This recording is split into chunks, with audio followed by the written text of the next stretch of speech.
Hare Krishna. Hare Krishna. Hare Krishna. Krishna Krishna. Hare Hare. Hare Hare. Hare Rama. Hare Rama. Hare Rama. Hare Rama. Rama Rama. Rama Rama. Hare Hare. Hare Hare. Hare Krishna, everyone. Welcome to ISKCON Toronto. We are so happy that you came today. We know that the weather's been bad recently and there's a lot of snow piled up outside. Hard to find parking, but it's nice that you all came. Thank you very much. So usually we start off our Sunday program with singing Jaya Radha Madhava, and then we proceed from there. But today we'll do it a little different. No kirtan today, because the subject matter that we'll discuss can be very, very long, but we will make it concise in about 30-ish minutes. About 30, 35 minutes, yes. About 30, 35 minutes. So we'll start now. Om Namo Bhagavate Vasudevaya. Om Namo Bhagavate Vasudevaya. Om Namo Bhagavate Vasudevaya. Om Namo Bhagavate Om Namo Bhagavate Vasudevaya. Om Namo Bhagavate Vasudevaya. Om Ajnanatimirandasya Gyananjana Shalakaya Chakshurunmillatam Yena Tasmai Shri Gurave Namaha. I was born in the darkness of ignorance, and my spiritual master opened my eyes with the torch of knowledge. I offer my respectful obeisances unto him. So we'll find in the Bhagavad Gita, there's a verse where Krishna tells Arjuna, Janma karma chame devyam evam yo iti tatvataha taktya deham punarjanma naiti mam iti so Arjuna. So that means one who knows the transcendental nature of my appearance and activities does not, upon leaving this body, come back to this material world, but comes to my spiritual abode, O Arjuna. So this is actually a very important verse. It says, one who knows the transcendental nature of my appearance. So we hear of avatars or incarnations of the Lord, and one category of incarnation is Archa Vigraha. So Archa means worshipable, and Vigraha means form. So today we'll be talking about how we worship the Supreme Lord. So generally, when we invite the Lord to come to the temple, like we did back in, I think it was 1972. 52 years back. Yes. So we invited Shri Shri Radha Kirchor Gopinath, and there's a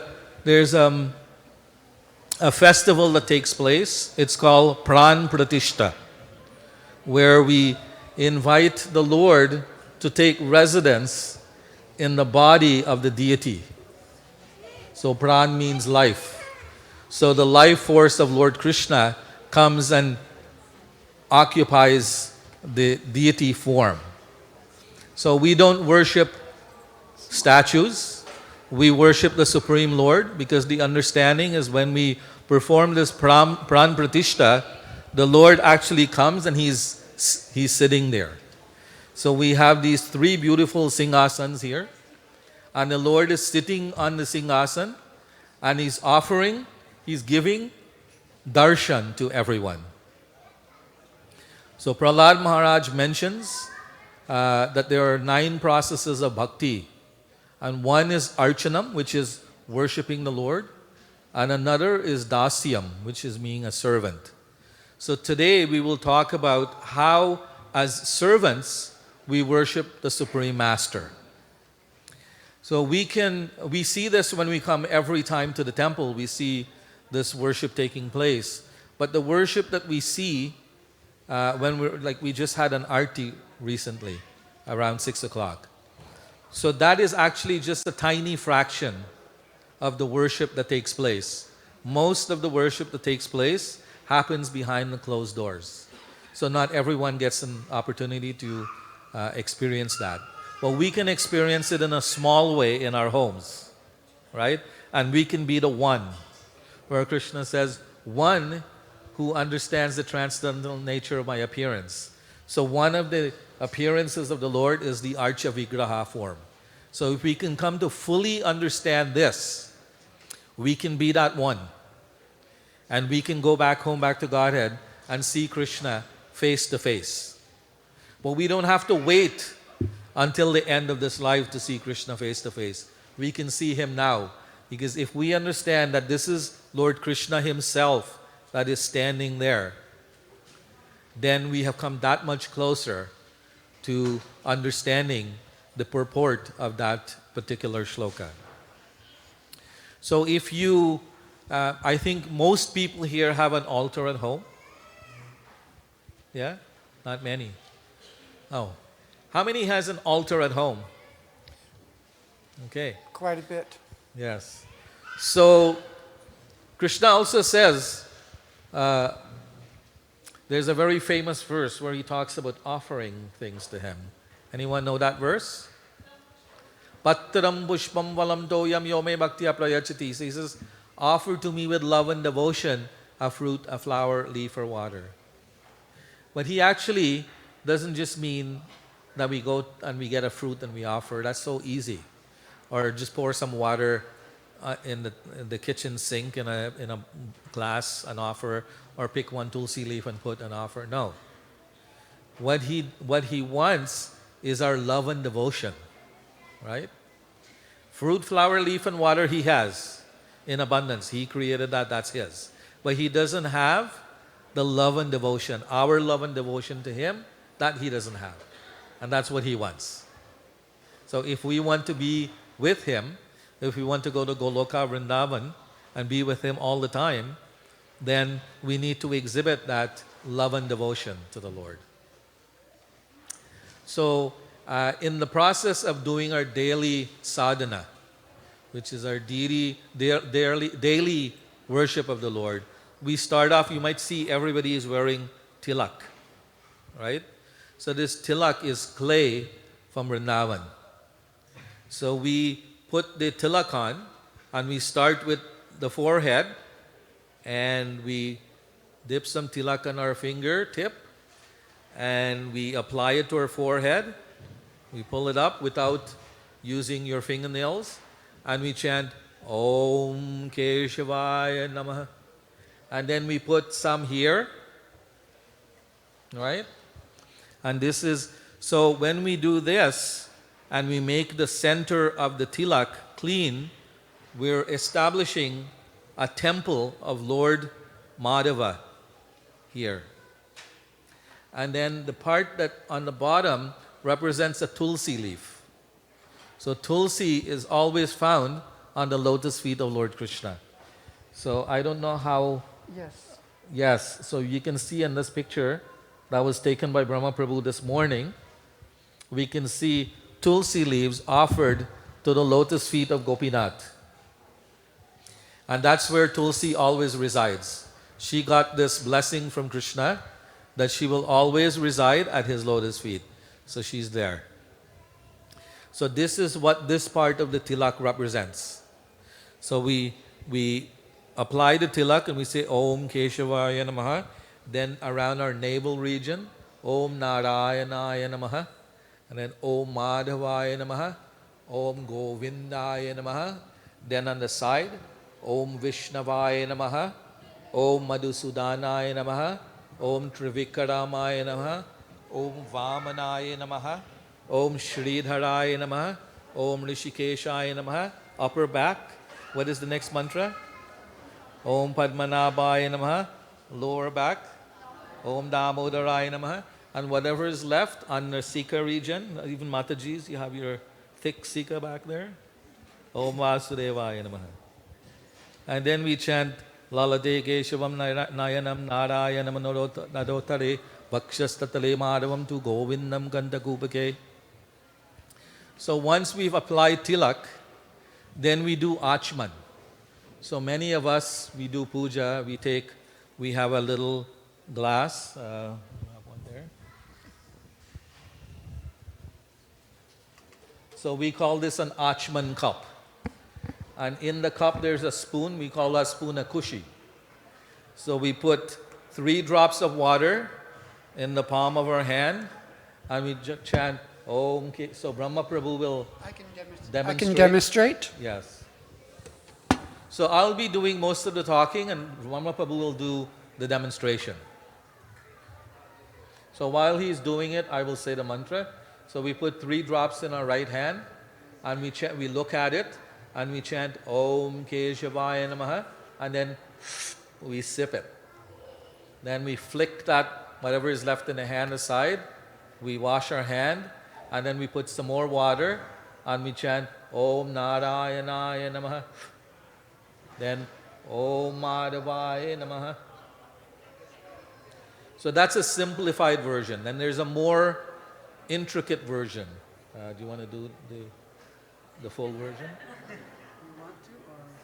Yeah. You might get, there's a lot of mudras involved. You put your finger in a certain way, and you touch certain parts of your body. That's yeah. Yeah. Yes.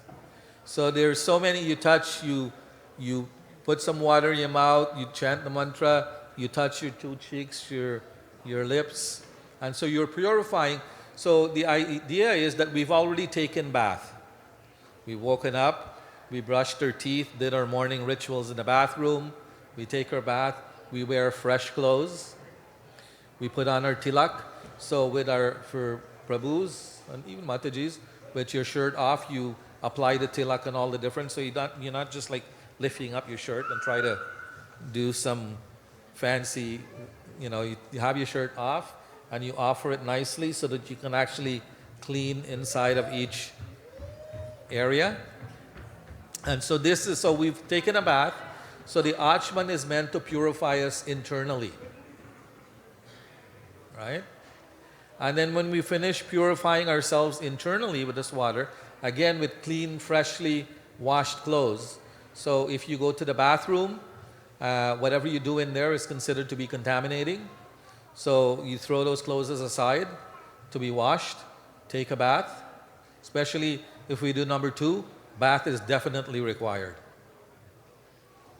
So for doing puja, if we do 1 and 2, bath, fresh clothing. Right? Fingernails short, there can be crud underneath. We don't want that if we're making chapatis. So Srila Prabhupada told us that the kitchen is an extension of the altar. And there are actually 3 principles of deity worship. So cleanliness. What's the other? Punctuality. We should always be on time. And enthusiasm. We should always be enthusiastic. Don't make if someone forces us to worship the Lord, then we will commit offenses. That's the idea. Somebody forced you to do something, you don't want to do it, you will do it half-heartedly, or you will curse them in your mind while you're doing it. So this is offensive. When we're going before the Lord, our entire thought process should be in worshiping the Lord. The whole world can come to an end outside, and we wouldn't notice because we are so focused in our devotion. So this is a training that we need to do, to train ourselves. So we've gotten up, we've cleaned ourselves externally, put on fresh clothes, we've done achman, so now we've cleansed ourselves internally. So there's one aspect of devotional service called manasa puja. So we clean our mind. At the end, we will say a prayer where we're asking forgiveness. So the Lord is so kind. He knows that as long as we possess these material bodies, we're bound to make mistakes. We can find in the Nectar of Devotion, there are 64 major offenses mentioned. And Rupa Goswami talks about 4 types of mistakes that we can make, right? As long as we possess these material bodies, we will certainly make mistakes. So the Lord is so kind, He gave us 7 mantras that we can chant at the end to beg him forgiveness if we've made any mistakes in, in, uh, in the mantras that we are reciting, or the process that we engage in when we're doing devotional service. And he's so kind, he will forgive us for those if we actually mean it. That yes, please forgive me for any offenses I might have committed. Actually, it's a good practice that we should do that with others. You know, sometimes knowingly or unknowingly we might commit some offense against another devotee. So it's always nice to get in the mood of begging forgiveness. Our Jewish friends, they have their holiday, the New Year is called Rosh Hashanah. And during that time, they ask everyone for forgiveness. If I've committed any offense in the previous year, please forgive me for those offenses. I will try to rectify myself going forward. And that should be our thought process. And that's a way to help us to exit this material world and go to Goloka Vrindavan, where we can associate with Krishna all the time, forever and ever and ever and ever. So after we've performed Achman, we're now cleansed, both internally and externally. So we usually get another cup, another Achman cup, and we invite 7 holy rivers to come in that cup. So you take water from the sink, and for devotees who are second initiated, they have a thread. They wrap it around their thumb and use the ball of your finger without letting your nail touch the water. And you swirl it in a clockwise motion, and you chant, or you can use your middle finger as well, but we don't want to show that finger here. So we'll do this finger, the ring finger. And then, because that finger means something else in this society, so we'll use this finger. So we swirl around in the water in a counterclockwise, and we chant Gange cha Yamuna chaiva Godavari Saraswati Narmada Sindhu Kaveri Jalasmin Sanimin Kuru. And then there are ways you can chant 8 times on the little sections of your finger over the water. You do a mudra, which is a hand motion, and you put it over the water, and you chant Om, Om, Om 8 times over the water. And then that water is considered to be sanctified. It's considered that these 7 holy rivers, you've meditated on them and you called on them, so they've now come and taken residence in that water. And so now that water we will use to purify all of the items that we use for worshiping the Lord. Haribol. So that water we would use to purify everything. So we have all these different items that we offer. Now we use that water to purify them. Also, before we perform an arti, we do an offering. So Krishna says, Patram Pushpam Phalam.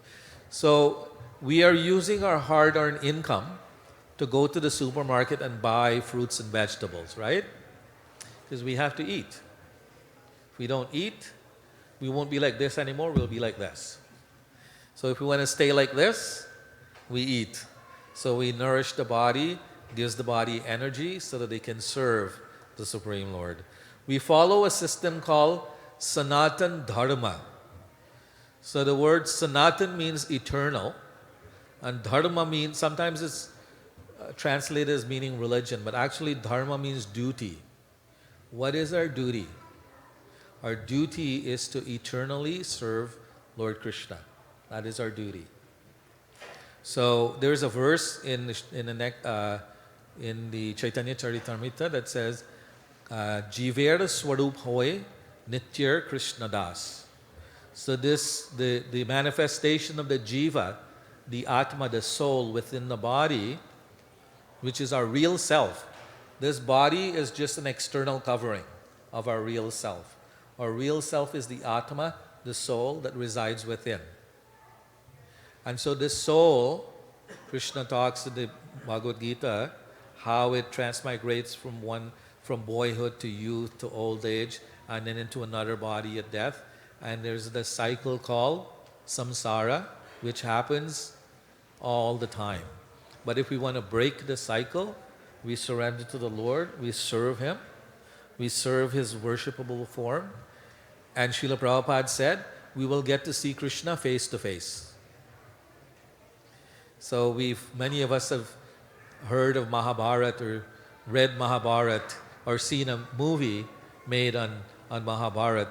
And you see how Arjuna is always with Lord Krishna. And he's talking to Lord Krishna one-on-one.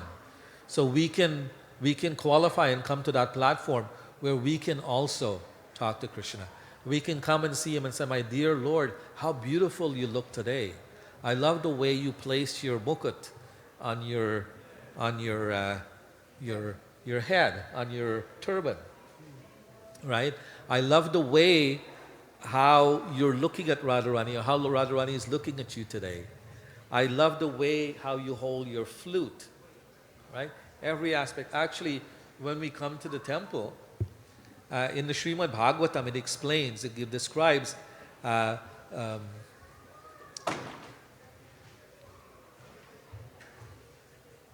one incarnation of the Lord, where He's talking to His mother Devahuti, in the third canto of Srimad Bhagavatam. What is his name?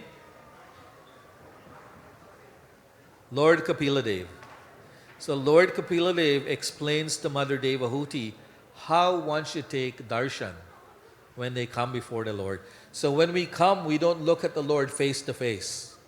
We start at His lotus feet.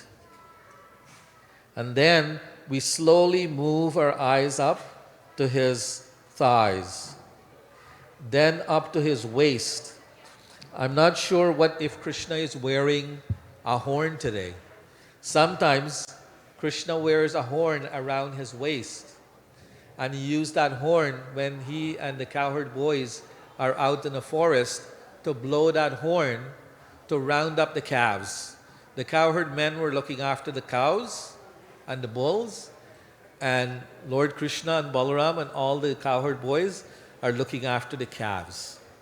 So to round up those calves, all Krishna has to do is he blow on that horn, and all the calves comes running. They come running to him. Sometimes he blow on the flute, but that's even more sweet.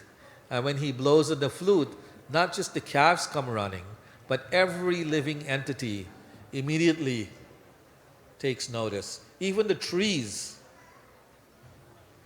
they're all noticing. And all the gopis comes running. The gopis might be busy putting on their, what they call it, kajal? The black stuff around the eyes. And when they hear, they're doing the thing, and then they hear Krishna flute, and the hand just goes down, and and then you have like black stuff down the side of the face because they're so ensnarled by the beautiful sound of Lord Krishna's flute that they completely forget this material body. And they're just swimming in spiritual bliss. So this is the power of the flute of Lord Krishna. So around his waist, sometimes you would see he's wearing a horn. And that's what they use. Sometimes if you go to Vrindavan, we have Krishna Balaram in the center altar. And some days both of them are wearing their horns. And they look so magnificent. So we slowly move our eyes up to their waist, and we look. Sometimes he's wearing a beautiful belt. Sometimes it's a belt of, is he wearing a belt? I can't see well from here. Is he wearing a belt today? Belt out of beads? Yes. Yes. Sometimes he wear a belt out of jasmine flowers arranged in a beautiful formation. Or sometimes he wear a belt out of fabric. So he can wear whatever he wants, whatever his choice is that day. This worship of the Lord is very intimate between the Lord and his devotee. So every day, Brahma Prabhu, for the last 40-something years, Brahma Prabhu and Mother Satvatanu, every single day. They are here 7 days a week. Last week,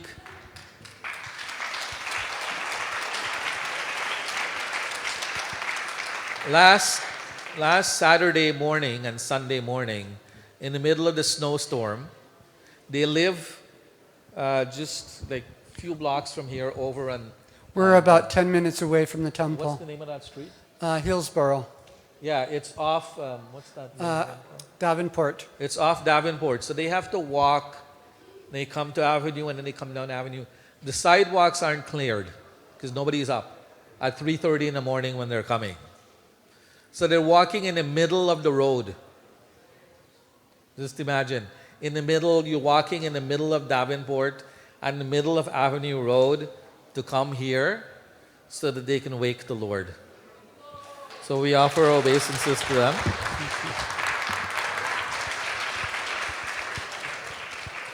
In the middle of the blazing, not blazing, that's probably not the word, but the blizzardous, I don't know if that's a word either, but the blizzardous snowstorm that was happening. And sometimes they fall. Sometimes they slip and fall. Mother Satvatanu was coming a few weeks ago, early in the morning, and she slipped on black ice and fell, and she couldn't get up. And nobody was around because he came first, and she comes 10 minutes behind. And so a taxi driver was passing. He stopped. He picked her up, helped her up, and he offered to drive her, and she said no because she doesn't know him. No, I'm not going. So he was kind enough. Krishna sent him. He was kind enough. He drove slowly behind her as she walked until she came and she opened the side door, and he was happy that she was safe, and then he took off. So this is Lord Krishna taking care of his devotees. So if we can serve Lord Krishna like this, he will take care. No matter what, he will always be there for us. And we can be that one, right? One who knows the transcendental nature of my appearance and activities. Does not upon leaving this body comes back to this material world, but comes to my transcendental abode, O Arjun. So we can be that one. We just have to, Srila Prabhupada said, we should act in such a way that Lord Krishna sees us. Right? In this world, if you see somebody and you fall in love with them and you want them to notice you, you're going to do all kinds of things that it takes for that person to notice you. Right? So just simply by serving the Lord, He will notice us. And He will take care of us, no matter what. Sometimes He put us through a little bit of trial and tribulation to see how committed we are. Right? He wants to see, are we, actually, He doesn't do it Himself. He has His agent that does it. And she does a wonderful job. Does anybody know what her name is?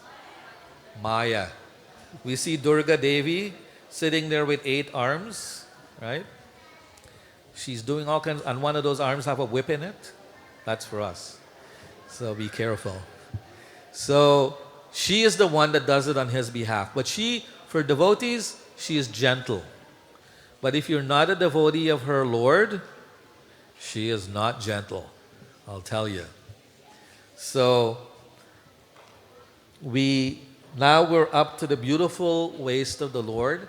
Then we move our eyes higher to His chest, His big broad chest. And on His chest He has 2 jewels. One is called a Kaustubha jewel, and the other is called Syamantaka. Around His neck, He wears a beautiful garland that goes all the way down to His knees. And these garlands are made out of forest flowers from the forest. And there's always bumblebees getting maddened by the fragrance that's emanating from the flowers in the garland. And they're buzzing around. But these are not bees that will bite you.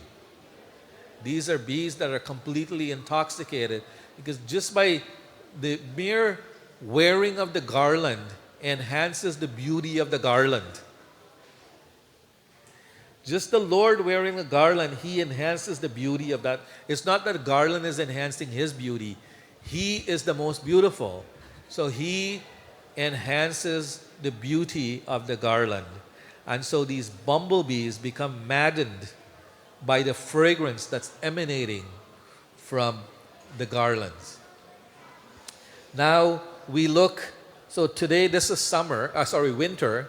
So the Lord is wearing his shirt has long sleeves.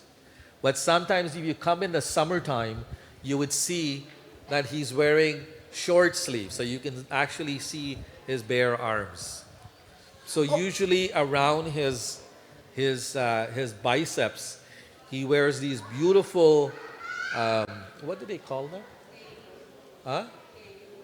Yeah, well, that's a technical word, but what's an English word for it? Armlets. He's wearing beautiful armlets, but He's also wearing bangles, right? And He's wearing rings. So sometimes you might see Gopinath is standing there with holding his flute, and you would see, depending on the day, because whatever he wants to wear that day, he puts that in the mind of the pujari who's dressing him. And so you will see every time you come, he looks different. Why?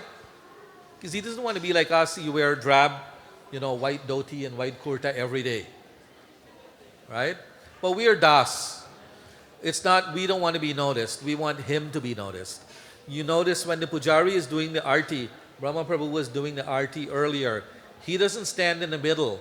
He stands on the side because the center of attraction is Shri Shri Radha Kirchor Gopinath, not the servant. But the servant becomes elevated because he's worshipping the master. Right? Krishna told Arjun to kill all these soldiers on the battlefield are already dead. You're just an instrument in my hand to end their lives. But I've already decided, because they're all adharmic. They are not following dharma. So the opposite of dharma is adharma. So they're all adharmic. He also says that he comes from time to time to protect the devotees, to annihilate the miscreants, and to re-establish the principles of dharma. So this Lord Krishna comes every so often to do that. So now I think our time is like chugging along. Excuse me, Bhakti Yoga. Also in the summertime, we don't put always a blouse on Krishna. We leave him bare-chested, so you'll be able to see his chest and his big arms. Yes. And he has very hard biceps. If you've seen, he actually has abs. Have you ever heard that song? Adharam madhuram nayanam madhuram ashitam. So in that song, that one verse talks about his abs.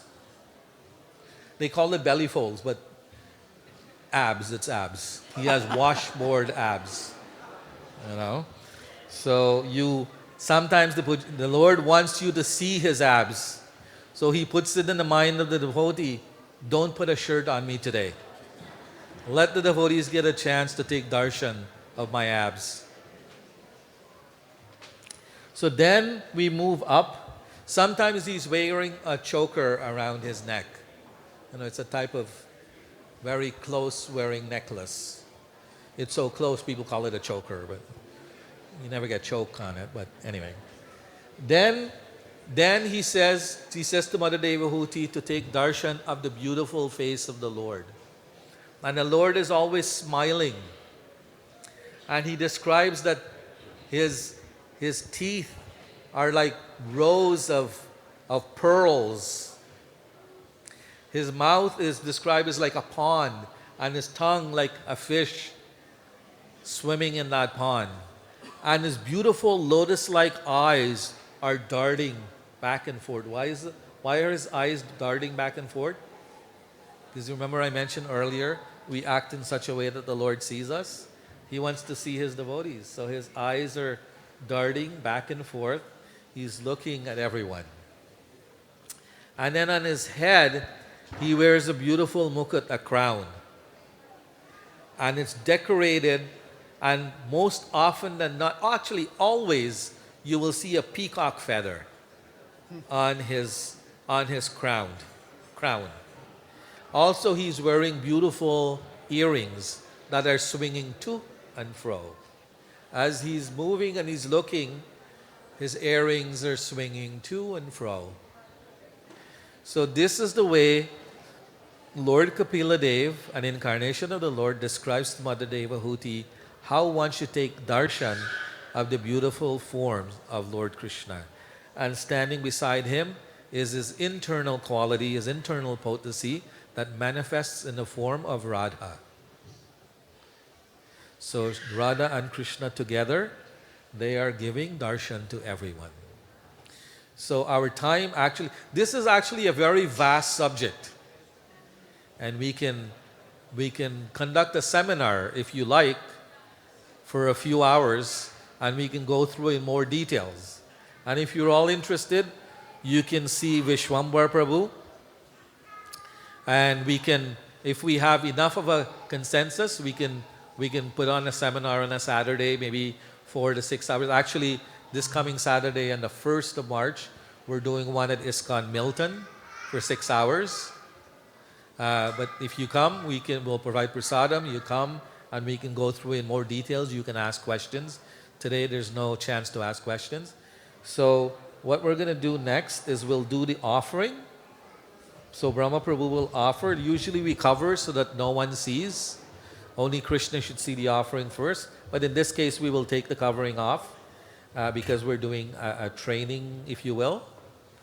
So what we do is that water that we sanctified earlier and we chant Om over, we will now sprinkle that water to sanctify the food that is about to be offered. And then once that is done, we do some mudras over it and all that, but I don't think we will do that today. And then we will chant, we take the bell and we ring the bell. We set up on the altar, we would set up tables with seats so that the Lord can come, and we invite the Lord to come off the altar and sit at the tables. And we make these offerings. And so then we will chant, I'll chant the mantras as Brahma Prabhu ring the bell. So we chant three mantras 3 times to do the offering. Nama Om Vishnu Padaya Krishna Prishtaya Bhutale Srimati Bhakti Vedanta Swami Namini Namaste Saraswati Deve Gauravani Pracharini Nirvishesha Shunyavadi Paskatyari Shatarini Nama Om Vishnu Padaya Krishna Prishtaya Bhutale Srimati Bhakti Vedanta Swami Namini Namaste Saraswati Deve Gauravani Pracharini Nirvishesha Shunyavadi Paskatyari Shatarini Nama Om Vishnu Padaya Krishna Prishtaya Bhutale Srimati Bhakti Vedanta Swami Namini Namaste Saraswati Deve Gauravani Pracharini Nirvishesha Shunyavadi Paskatyari Shatarini Namo Mahavadanyaya Krishna Prema Pradayati Krishnaya Krishna Chaitanya Namna Gaura Tushe Nama Namo Mahavadanyaya Krishna Prema Pradayati Krishnaya Krishna Chaitanya Namna Gaura Tushe Nama Namo Mahavadanyaya Krishna Prema Pradayati Krishnaya Krishna Chaitanya Namna Gaura Tushe Nama Namo Brahmanaya Devaya Go Brahmanayitaya Cha Brahmanayitaya Cha Dev Krishnaya Govindaya Namo Nama Namo Brahmanaya Devaya Go Brahmanayitaya Cha Jagadittaya Krishnaya Govindaya Namo Nama Namo Brahmanaya Devaya Go Brahmanayitaya Cha Jagadittaya Krishnaya Govindaya Namo Namah. And so that concludes the prayers that we would recite when we're doing the offering. And at that point, we exit the room and we allow the Lord to enjoy his meal. And we give, if it's a full cooked meal that we're offering, we give him about 15 to 20 minutes to have his lunch or his meal. If it's something small, some fruits, We give about 10 to 15 minutes. Let him enjoy in peace.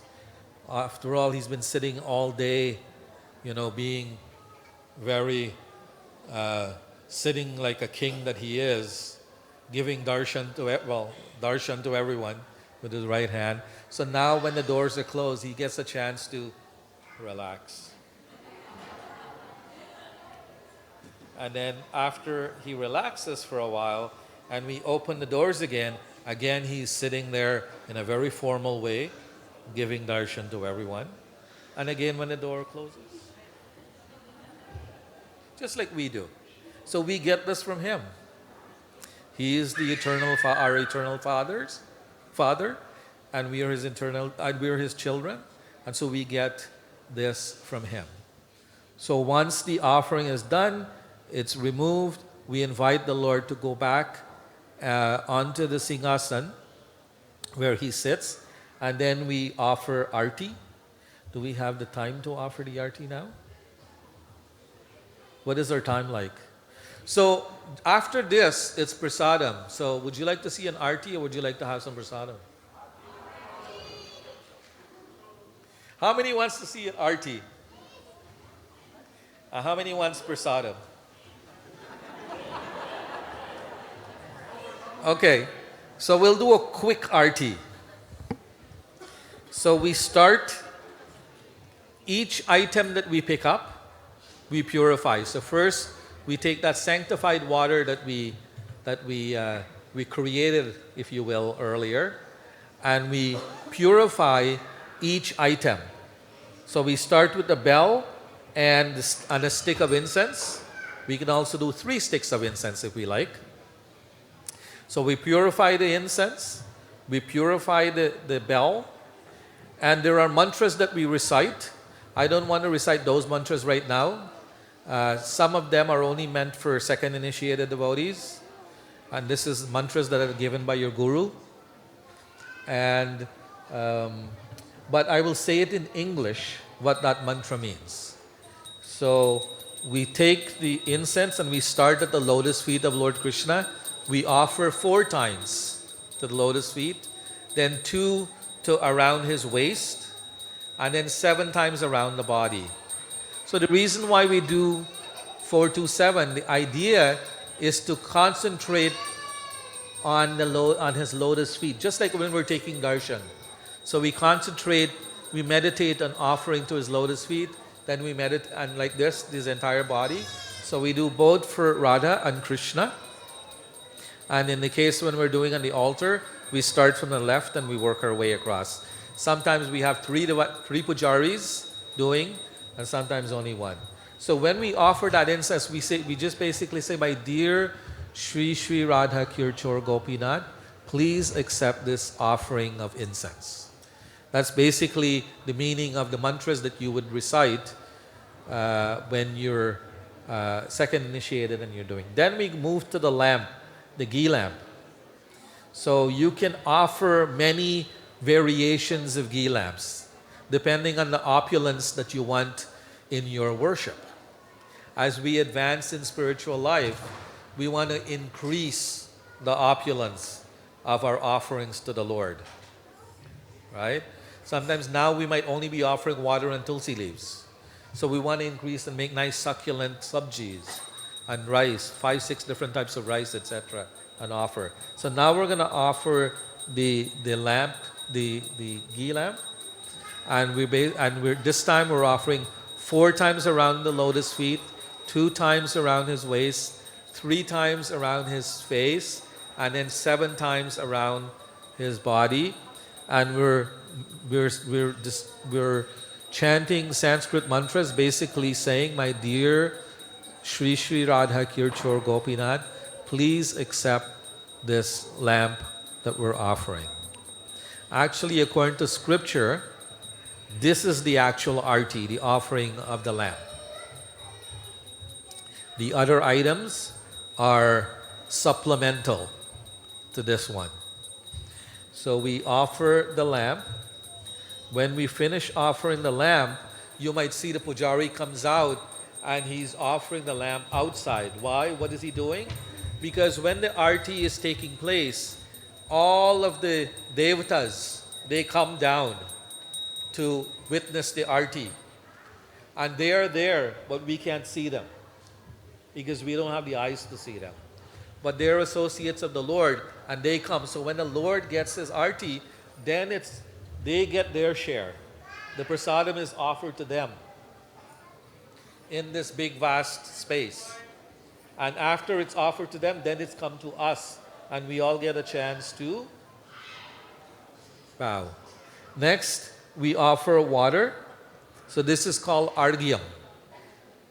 So the idea is the Lord has walked, maybe the weather is very hot and he wants to refresh himself. So we are offering water to the Lord, and we offer this 7 times over his head. And the idea is that the Lord will take the water in his hand and he will sprinkle it on his body just as a refresher. Sometimes people keep a little squirt bottle in the summertime and right? So like that, the Lord, this water is offered, and the Lord, it's sprinkled all over the Lord's body as a refresher. Then again, it's offered to all of the assembled associates of the Lord and all of the Vaishnavas, all the devotees that are assembled. And then sometimes devotees come around and they're sprinkling, or they put some in their hand and they throw. But this is all sanctified holy water, and we want to have some on our head. And then the next item is a handkerchief that we offer. And this, now that the Lord's sprinkled water, he wants to, maybe it's too much, so he wants to wipe it off a little bit, right? So this handkerchief is offered to him. So remember, this is personal service, right? And we treat the Lord as just like we would have a guest come to our house, and we would go all the way out to make that guest feel welcome. He is the most important. Sometimes in India, you hear people say VVIP. He's like VVVVVVVIP. He's the most important person. And we don't want him to just come for a moment or two. We want him to be with us all the time. Some of you might have heard that prayer. It's called, I forget what it's called, and it says, all my life you were walking beside me, your footprints in the sand. I think it's called Footprints in the Sand. And then all of a sudden the prints aren't there, and at that time the Lord is carrying us. So kind of like that. We want that our Lord to be with us all the time. Although he is within the heart observing, but we want more. So then the next are flowers. So we would say a mantra over the flower before we offer it. And basically what we're saying, we're offering homage to the plant that provided those flowers, that you are so fortunate that you get an opportunity to sit at the lotus feet of the Supreme Lord. And you become liberated just by offering your flower to be offered to the Supreme Lord. And so we offer those flowers. And again, we say, my dear Lord, please accept these beautiful flowers. And then, when that is done, then we have the chamra whisk fan. And we wave that chamra, that if there are any flies that are around, shoo them away. Just like we're sitting in the summertime, sometimes a fly comes and land on your hand and it's moving and it's very annoying, right? It's crawling on your, you're flicking it away. So like that, we don't want flies moving around. So Brahma Prabhu at the beginning he didn't blow the conch, and I don't know if he will blow it at the end. It's up to him. So the reason why we blow the conch is sometimes there are inimical beings that are around that we might not be able to see with these eyes. So the conch is meant to shoo them away. Get away from here. If you're inimical, we don't want you around. Because actually we're being kind to them. Because if they're inimical, they're committing offenses against the Lord. So we're kind. Just go somewhere else in another room so we can do what we're doing here. So, and that there concludes the arti. So sometimes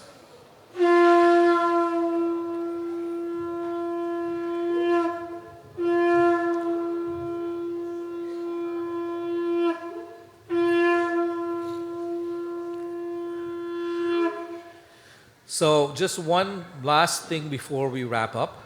So again, I mentioned earlier that the Lord is kind and He provides mantras that we can ask for forgiveness.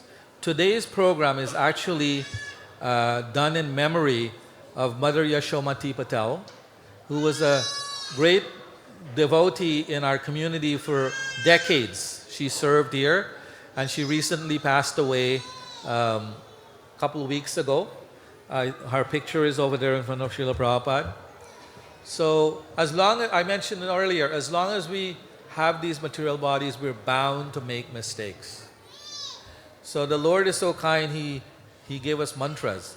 So I'm going to recite these 7 mantras, and we will offer these mantras to the Supreme Lord, Shri Shri Radhakirchur Gopinath, on behalf of Yashomati Mataji, and we will ask Him to forgive her for any offenses she may have committed during her time. So we offer these mantras every day after our puja for ourselves, for any mistakes that we may have committed while offering the puja. So Brahma Prabhu just if there was some mistake, we're asking forgiveness. While I was reciting the mantra for the offering, I made a little bit of a boo-boo. I missed one or two words. So those are mistakes. So we ask for forgiveness. So the mantra goes like this. Mantrahinam kriyahinam bhaktihinam janardana yad pujitam maya deva paripurnam tadastame yaddatam bhakti matrena patram pushpam phalam jalam aveditam nivedyantu tadgrihan anukampaya viddihinam mantrahinam yad kinchirupapaditam kriya mantra viniham va tat sarvam shantumadasi agyanad advagyanad ashubhyam yanmaya kritam shantumadashi tat sarvam nashe naiva grihanam Sthiti seva gatiriyatra smritis chintastu tirvachaya bhuyat sarvatmana vishnu madhyam dvaijeshitam aparadha sahasrani kriyante had nishamaya dasho hamiti mamatva kshamashva madhusudana pratigyatava govinda name bhaktiha pranashyati iti shamishmritya pranan sandharayamyaham Jai Shri Krishna Chaitanya Prabhu Nityananda Shri Advaita Gadadhara Shivasari Gaura Bhaktavrinda Om Hare Krishna Krishna Krishna Hare Hare Hare Ramo Ramo Ramo Hare Hare. And that concludes our session for today. And as I mentioned, if you're interested in a longer version, more detailed, you can see Vishwambar Prabhu and we can arrange for something down the road. Hare Krishna. Hare Krishna. Yes, big round of applause. Amazing, great. So did everyone learn something from this introduction class to Deity worship? Yes? I'm going to quiz you. What's the first step of Deity worship? No? Come on. I thought everyone learned something. First step. Taking a bath. You need to get clean, right? Clean yourself, put a fresh set of clothes on, and then, of course, apply tilak with all the proper mantras. Okay, so you guys can watch it later, rewatch it, learn again. Okay, so we have a few quick announcements before Prashadam. We are running late, and the Deity doors will open at 8 p.m. So we are going to ask that you please leave the temple hall to enjoy your Prashadam once they open. But again, a few announcements beforehand. So today we are fasting for Vijaya Ekadasi, and we will be breaking our fast tomorrow morning between 9:03 a.m. and 10:41 a.m. And who is here for the very first time? With a show of hands. For the first, okay, one person over there. Anyone else? Okay, 2 in the front. Welcome, welcome. Anyone here for the second time? Okay, so we got a few here. So thank you. Welcome to ISKCON Toronto, and thank you for spending your Sunday with us today. So after the announcements, please see Amala Harinam over here. Please see Amala Harinam over here, and he will give you a tour of the temple as well as talk about the significance of the temple. Great, thank you. Next announcement. Sorry. Okay, yes. We are excited about upcoming festival Shivratri, which is on Wednesday, February 26th, according to the Vaishnava calendar. However, we will be celebrating the festival during Sunday feast on March 2nd. Hare Krishna, everyone in the back, please have a seat. We're still going to do announcements and then you can line up for prasadam. They're not going to start serving until I'm done. Thank you. We are also excited to announce another upcoming festival, Gaur Purnima, which is celebrating the appearance of Sri Chaitanya Mahaprabhu on Thursday, March 13th. Hari Bol! So there will also be celebrations commemorating Lord Chaitanya on Sunday, March 9th as well, beginning with a special kirtan starting at 3 p.m., followed by the Sunday feast, Artik, and class. Yes. And then our temple offers also more in-person and Zoom classes. So if you enjoyed this class, there are more during the week. So please see the notice board out in the hallway for more details and more classes and to learn more. The temple also has a matchless gift shop with many new items. Gifts, gopi skirts, kurtas, and many more. So please visit the shop, which is just down the hall. Down the hall this way, turn left. And then down the hall further is our very own Govinda's restaurant. So we have a lot of amazing food there. So please visit there as well. And then also visit our temple website at torontokrishna.com to explore darshan times, events, and festivals. We want to also give a very special thanks to today's cooks, Sadhana Mataji and Aditi Mataji. So round of applause. Haribol.